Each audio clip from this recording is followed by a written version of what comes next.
There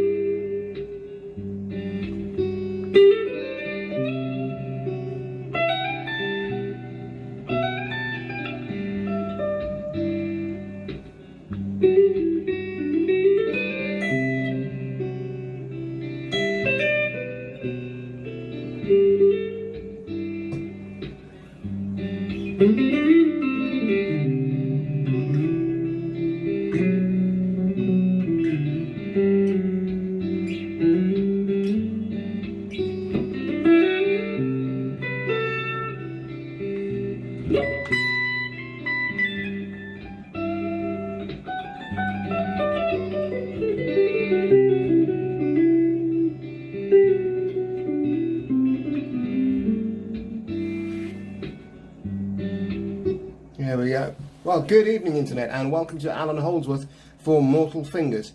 So, for all of you who have been following these videos since the start, both of you, it's lovely to see you again. To give you an idea of what this is, I have been trying to fill in the gaps of my musical education by transcribing the licks of some of the all-time great guitar players. And this time, however, it was a stone-cold fail. Too ambitious, attempted to do too much, too complicated, and as a result, I'm not really going to be showing you how to play like Allan Holdsworth after a month, as if such a thing could be done. To give you an idea, this month I managed to transcribe a mere 2 minutes of Proto Cosmos, one of his tracks, as opposed to June managing to transcribe the entirety of Soul to Soul by Stevie Ray Vaughan, and in July the first half of Electric Ladyland.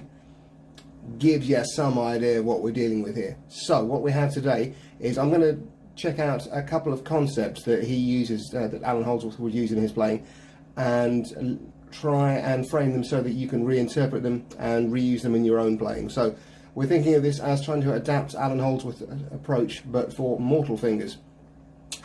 Okay, so let's look at the first part then. Now this is the way he would conceptualize scales. We're going to look at the C major scale here. This is C, D, E, F, G, A and B. So root times the second, times the third, so semitone to the fourth, times the fifth, times the sixth, times the seventh, semitone back to the root. Some of you will know this scale as that fingering there. Some of you will know it as this fingering here. But what we're going to try and do here is map this scale all over the net. We're going to take what you might think of as a more holistic approach. So if I think about the C major scale, the first note that I come to as I come onto the guitar at its lowest point is the E.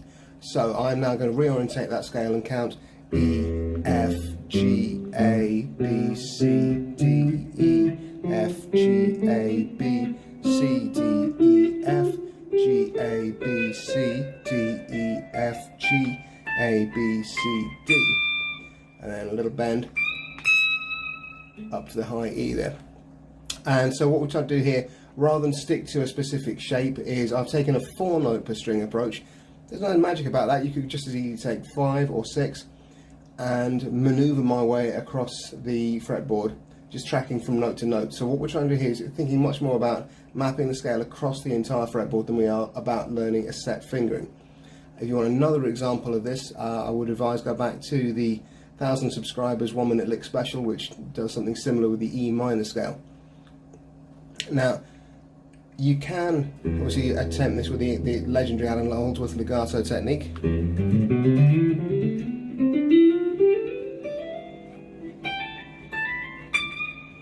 You might also choose to approach it with a slightly more conventional technique. I've tabbed out in the blog how to sequence it in 3s.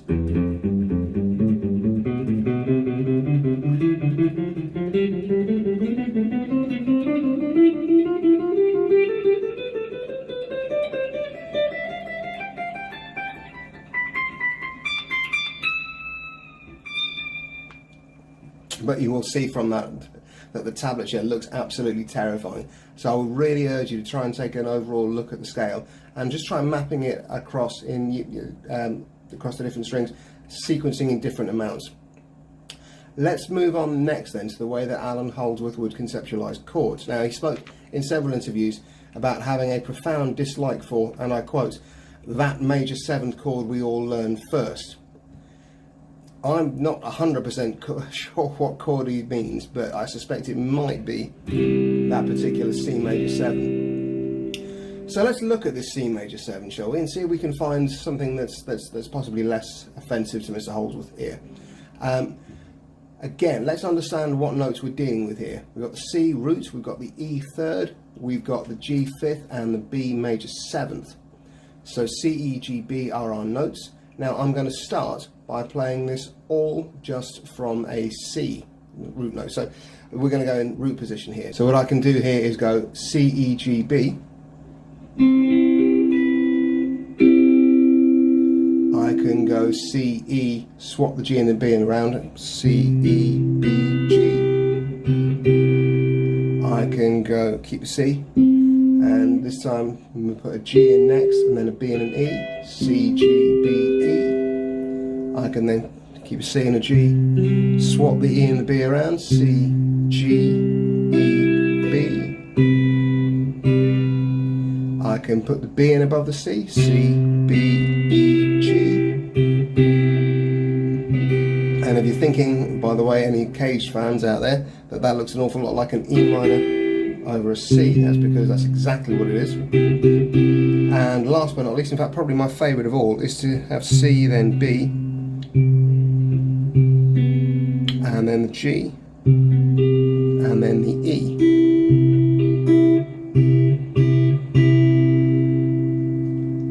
And so you can see from that how it is possible to look upon an Allan Holdsworth transcription and simply go mad with fear.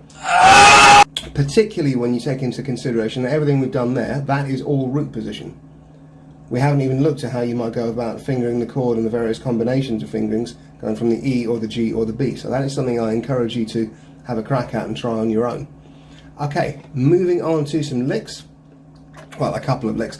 These are the kind of things that I think you could probably slow down and use in a more everyday context without needing the crazy atonal fusion backing or the insane Allan Holdsworth legato technique to get the best out of them. So what we have here, I'll just play through this briefly.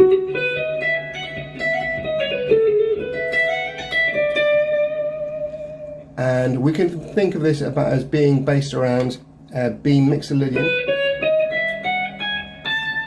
and B minor scale shapes. So I'm taking a little 6-note box from the B root note on the 12th fret. And this ambiguity actually makes it rather useful to use in something like a blues. So what I'm going to do here is just put in a little bit slightly major minor ambiguous blues riff.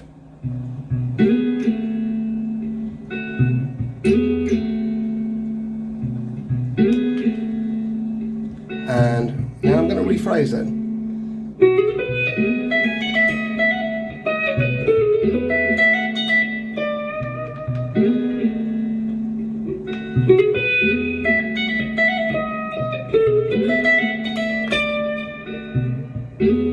And that actually does work out quite nicely. Now, a couple of things to take note.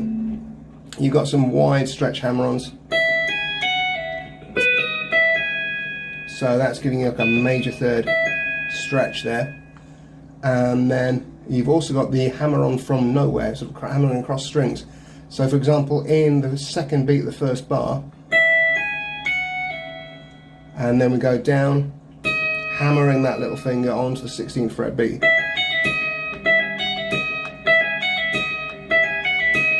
And I would advise you sitting with drilling those so you can keep nice and clean. You can keep the volume level at the same as you can the pick notes. And that's really going to help get a little bit of that Holdsworth smoothness, that nice flowing legato into your playing. Okay, last but not least, I'm going to look at this beast of a thing here.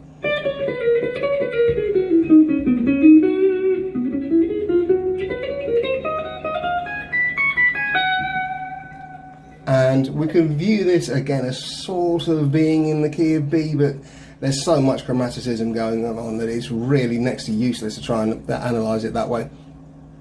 What I'm mainly interested in is the fact that we have this sort of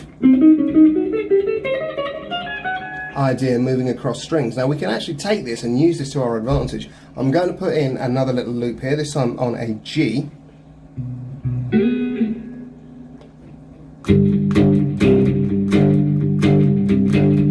So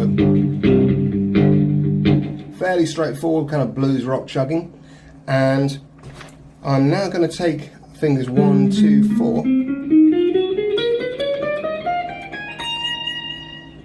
and illustrate how I might go about using this symmetrical fingering pattern across, just staying in one position. This is very similar to what Van Halen did, and coincidentally, of course, Holdsworth was a major influence on Van Halen, same as he was with Satriani, same as he was with Steve Vai.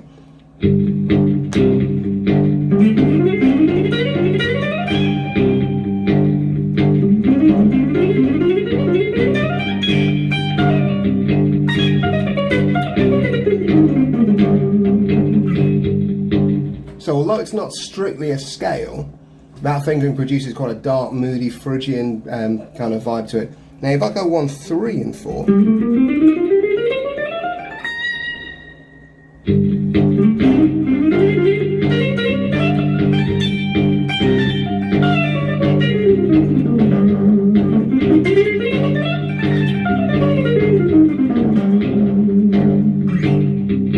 pretty spicy, but it works out quite nicely. I could even take a major approach with fingers 1, 2 and 4 and extending out the tone.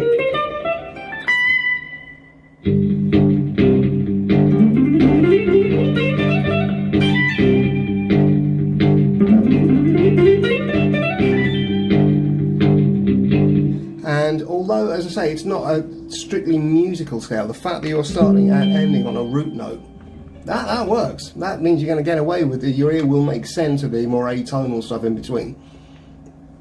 Then we can start to think about moving this sequence.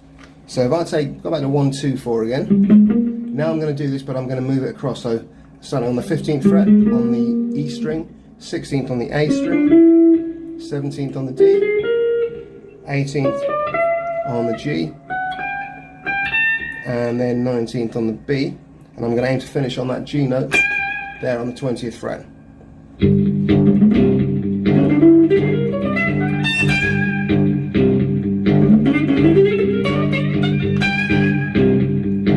And then if I take the alternating 1, 4, 2, 4 pattern that Holdsworth was using,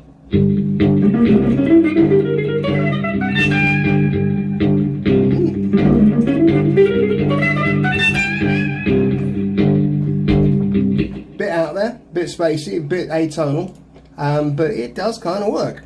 So those are all ideas that you can take away and run with and use in your own playing. It's not going to turn you into Allan Holdsworth overnight, of course it isn't. There would need to be some very, very favourable deals made with the devil to do that. So I'm going to leave things there before I start to waffle. I do hope you've enjoyed this. If you have, please remember, like, share, subscribe. Don't let these Hollywood level production values fool you. This is one guy on his own with a donated PC, doing all the edits and stuff in my free time. This is very much a labour of love, so I hope you enjoy it, and as I say, I will see you again for the next one, about something a little bit more sane next time around. We're going to take a look at Jeff Healey, so I'll see you for that one, and see you Friday for the 1 minute lick. Alright, take care, bye bye.